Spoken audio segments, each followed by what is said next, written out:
behind me, feel free to stay there. But if you can't hear me, come around to the front. You're welcome. Do I have to hold that? Yeah, I have to. Okay, and then what do I do? So just make it as close as possible. Okay. You hold it and I'll speak.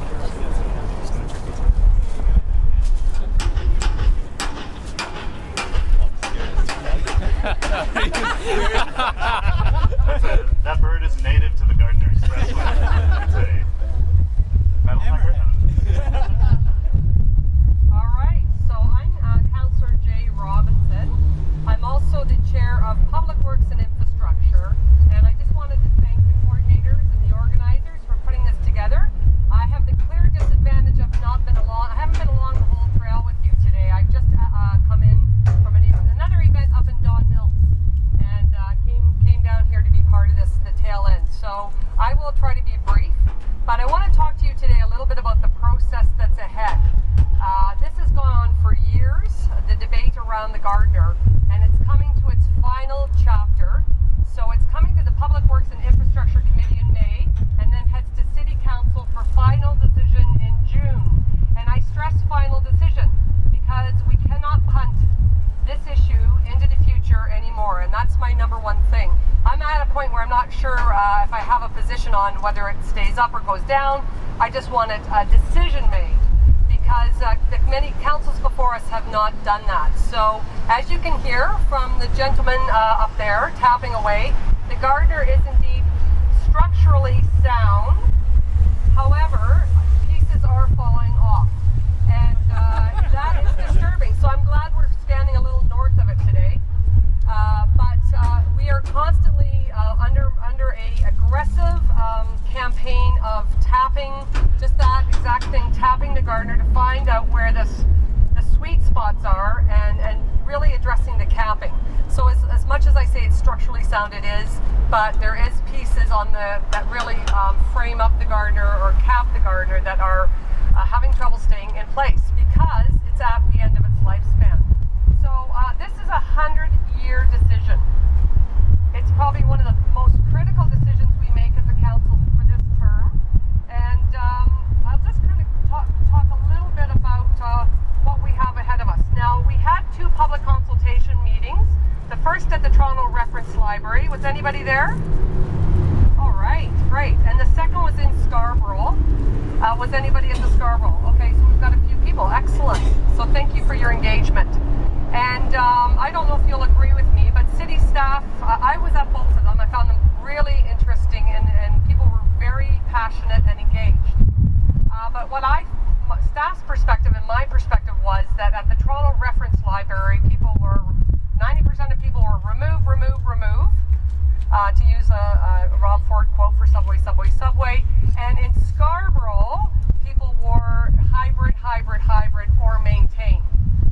Staff aren't really too keen about maintain. It's, in a sense, it's off the table, although City Council and its wisdom can do anything.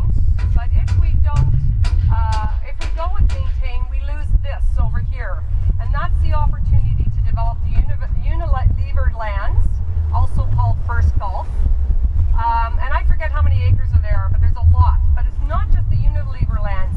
East of there is a lot of city lands. And there's opportunity to redevelop those lands and actually create, in some people's minds, we could create a second business district, which would be great for the economy in Toronto, economic development and jobs. So that's some of the thinking that's certainly swirling around City Hall. So we're at the tail end of an environmental assessment. May 13th it heads to my committee, Public Works and Infrastructure, and then June 10th to City Council. And there's many things that are part and parcel of this decision. Many things that we have to consider as a council. This is not an easy decision for us. Travel time, traffic impacts. We know now that this city, $6 billion lost in productivity annually, and there's some organizations that say it's closer to 11 billion. Did I say million? So that is annually. We are losing that kind of money in productivity because of congestion across the city. So we have to think about travel times and traffic impacts. Congestion and gridlock, something that we have now been branded as the city that has that issue.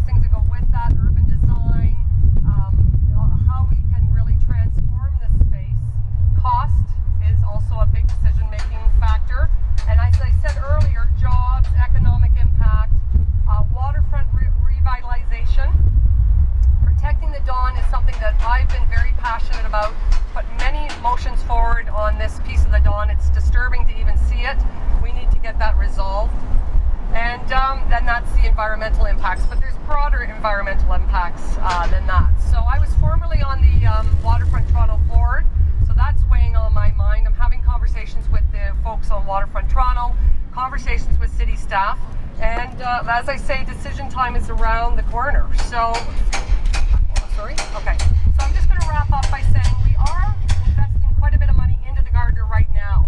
Over the next 10 years, we'll be spending over $900 million on the Gardiner, rehabilitating it. So this decision is a big one, and I'm sure you've heard about the various options, the unlocking of the lands, which is really with both the remove and with the hybrid, and also losing this this ramp here. I forget the name of it. Logan, thank you. Logan ramp, losing that, which I think is a real win and an asset, but maybe everybody doesn't agree with me, but both options have that as not, that will be cut. So this is an exciting time for the city. It's a big decision. I haven't formalized my position. I'd like to hear what the public have to say. I continue to get emails. There will be deputations at the Public Works Committee. I hope you'll be there, or at least partaking. It will be available through internet. So I don't know if it's questions or no questions. No, oh, there's no questions. He was very firm about that. So I will wrap up just by saying it's really great to see so many people out. I think it's amazing, and so many people engaged in this issue. And definitely reach out to your local councillor, to the mayor's office, and really articulate your concerns and your position. But as John Campbell from Waterfront Toronto said so eloquently, we've actually got two right decisions before us. And it really would have been great if the councils before us had the foresight to bury the Gardiner. I would have been all over burying it, but what we've been told over and over again is that ship has sailed. They've built around the Gardiner. The cost is prohibitive. They don't think it's even physically possible to do it. So I think he's about to pull the megaphone away from me. So I'll just wrap up by saying, that we have a few more weeks to get engaged, and there will be this is a special meeting dedicated. I call it a special meeting to just debate the Gardiner and not talk about regular items, public works items, just to debate the Gardiner. So we've got a laser focus on this, but my main objective is to get council to please make a decision, because we're at the end of our lifespan. Pieces are falling off, and it's time to renew this piece of infrastructure or remove it. So thank you very much. Thank you, Councillor. Just a few closing notes. We finished early. How about that? So thank you for your hustling and safe crossings. We only lost 2 or 3 people. So that's great. There's a few notes. Can the volunteers with clipboards please raise their clipboards in the air? That's the first thing I want to point your attention to. There must be more than that. There we are. If you're interested, this was put together by a group of us called, and also kind of go through it again for those of you that joined in on the walk. We're the Gardiner Working Group, and we're really trying to facilitate the conversation, get the different viewpoints out there, allow people to have an informed opinion and make a decision on pieces of critical infrastructure that will decide important issues for the next generation of the city. Please find one of those volunteers and get on our mailing list if you haven't already. Those volunteers also have handouts for a forum happening Monday evening at St. Lawrence Hall, just at the corner of King and Jarvis. Right, Paul? King and Jarvis at St. Lawrence Hall. You can get the flyer from volunteers for that event. They have them on them as well. Monday evening at 6 p.m. And lastly, this is one of 181 walks. How many people have been on other walks already today? Amazing. We couldn't ask for better weather. This is a phenomenal weekend. There's dozens and dozens of walks happening through the rest of today and tomorrow. Claire Nellisher is a volunteer. You have to get higher than that, Claire.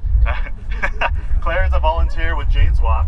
If you'd like to get more information or join the Jane's Walk mailing list and learn more about this festival, learn more about the underlying kind of foundation of what inspired all of these walks, please talk to Claire. She'll get you on the mailing list, give you some information, and collect some feedback about this walk as well. If you get on our mailing list, we'll let you know about the next event. We'll give you an opportunity to share feedback about this walk. Thank you so much for taking your time. Enjoy the rest of your weekend. And if you don't know how to get out